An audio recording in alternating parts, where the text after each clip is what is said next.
The night it all began, the house was too quiet.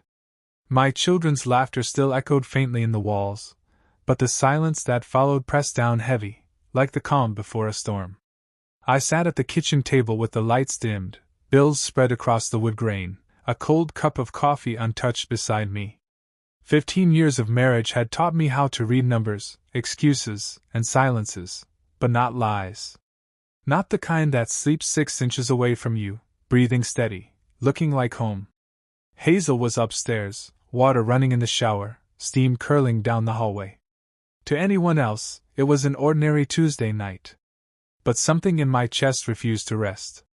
Maybe it was the way she'd smiled earlier, too quickly, like the mask slipped before I could catch it. Maybe it was the faint scent of cologne that didn't belong in our house when she kissed me goodbye last week. Or maybe it was nothing at all, just the stubborn whisper of a husband's instinct. I wanted to believe the whisper was wrong. For years, Hazel had been the axis around which my world spun. She cooked dinner while I checked homework, remembered birthdays I forgot, filled our fridge with almond milk even though I hated the taste. Together, we built this life: mortgage, 3 kids, traditions carved out of ordinary days. I never imagined betrayal could bloom inside it, quiet and poisonous. As I sat there, the sound of water upstairs steady and unbroken, my phone lit up. A name I almost never saw on my screen at this hour: Samantha Reed. Hazel's best friend. I knew, before I even answered, that life was about to split in two. Bradley. Her voice cracked the moment I answered, a whisper frayed by guilt. I shouldn't be calling you, but I can't stay quiet anymore. I pressed the phone tighter to my ear, glancing up the staircase where the bathroom fan hummed. Hazel was still behind that closed door, humming softly to herself like a woman without secrets. My pulse quickened, but I forced my voice steady. Sam, what is this about? A silence stretched, too long, too heavy, before she spoke again. It's Hazel. She's not who you think she is. The words landed like a blade. For a second I wanted to laugh it off, tell Sam she'd lost her mind. But the conviction in her tone hollowed me out.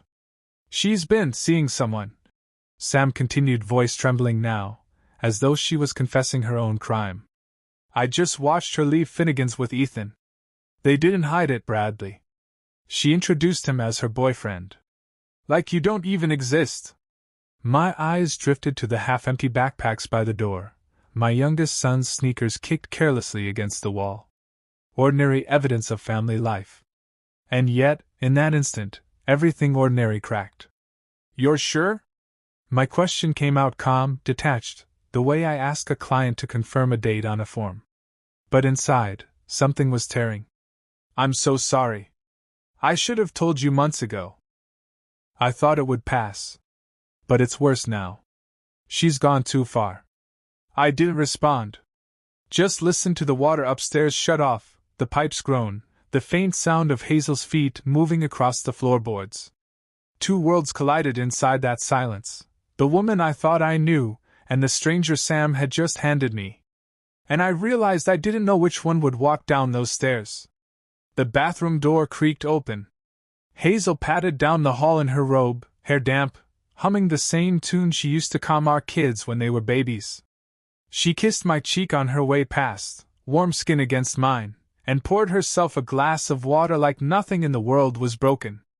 I sat frozen at the table, Sam's voice still echoing in my ear. Boyfriend. Months. Like you don't exist. Hazel disappeared upstairs again, and that was when I made my choice. I couldn't keep waiting for truth to land in my lap. I had to pull it out myself, even if it gutted me. Her phone was charging on the nightstand, the same spot it always sat. Except lately, she'd taken it everywhere. Into the bathroom, into the garden, even into the shower steam. Tonight, though, she'd left it. Almost like she trusted me too much. Or like she thought I'd never look. The screen lit up with a casual swipe. No passcode. No barriers. Just her world, naked and unguarded. Messages glared back at me. Hotel bookings, promises of nights together, blurry photos that made my stomach seize. My name surfaced once, only once. Brad's busy tonight, we're clear. Every line was a hammer blow. Every laugh emoji felt like glass in my chest. Our anniversary flowers, the ones I spent hours picking out, mocked in a thread with Ethan. He actually thinks I wanted roses. So clueless. The air in the room thickened. I wasn't shaking. I wasn't crying. I was documenting, screenshots, dates, dollar amounts. Evidence, like a man filing a claim. Hazel's laugh floated down the stairs, careless and light. And that was the moment she stopped being my wife. The next evening, the house felt different. Cody, my oldest, lingered in the kitchen longer than usual, fiddling with a basketball he should have been practicing with outside. His eyes kept flicking toward me, searching, measuring. Kids have a way of sensing fractures before the walls actually fall. "Dad," he said finally, voice low. "Are you and Mom okay?" I looked at him, 15 years old, still boyish but already taller than Hazel. His question lodged in my throat. I wanted to protect him, to lie, to tell him things were fine. But his stare wouldn't let me. "Why do you ask?" I managed. He bounced the ball once, then caught it. "She's always on her phone." Smiling at it. "And yesterday, when Logan asked her to play Monopoly, she said she had to meet a client. But she left in that red dress. You know the one. 4 clients?" The ball still between his hands.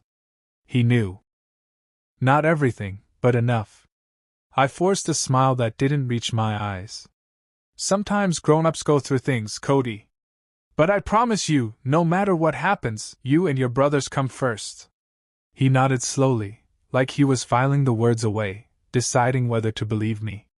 Later that night, Hazel dressed in that same red dress again. Perfume clouded the hallway as she kissed me goodbye, eyes darting toward the clock. "Late appointment," she muttered. I watched her drive away, the taillights vanishing into the dark. For a moment I almost let her go. Almost stayed in the house, surrounded by half-truths and children's whispers.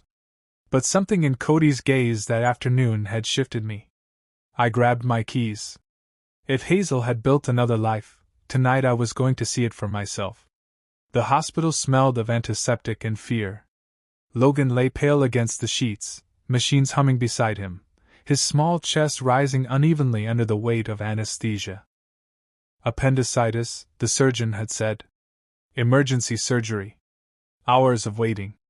Cody sat hunched in the corner, hands pressed to his face, while Aiden clutched my sleeve with a grip too tight for his 8 years.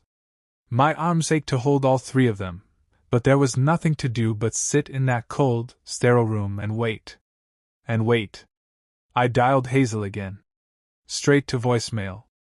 The same for the 5th, 6th, 7th time. My voice cracked as I left a message. "Your son is in surgery. He needs you here. We need you here." But she wasn't coming. 2 hours later, she finally walked in. Not breathless. Not frantic. She wore the red dress, heels clicking against tile, and the perfume lingered before her words did. Her eyes darted to me, then to the children, then away. "Traffic," she said too casually.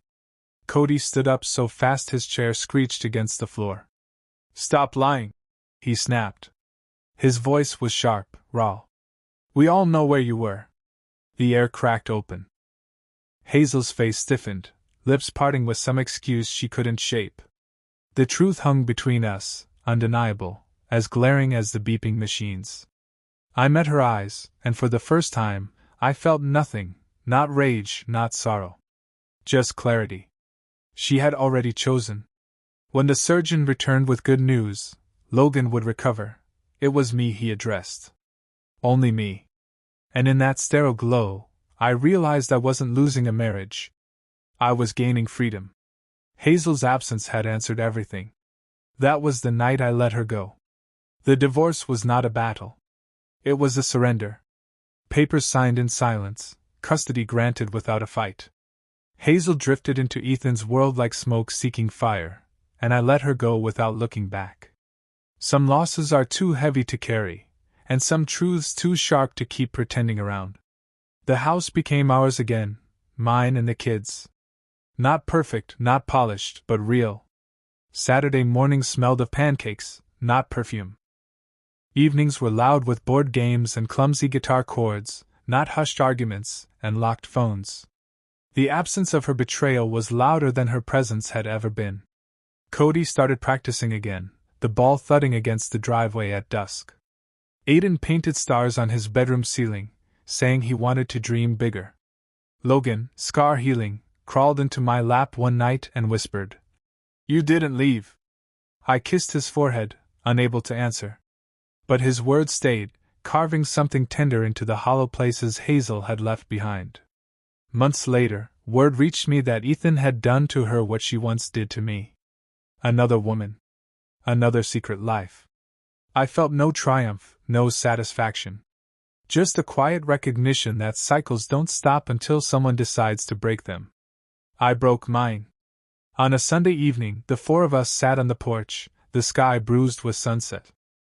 Laughter tumbled into the air as Cody tried to teach his brothers a card trick, and for the first time in years, the sound wasn't fractured. I looked at my children, their faces lit by the last light of day, and I realized love hadn't abandoned me. It had only changed shape. And in that moment, I wasn't grieving anymore. I was free.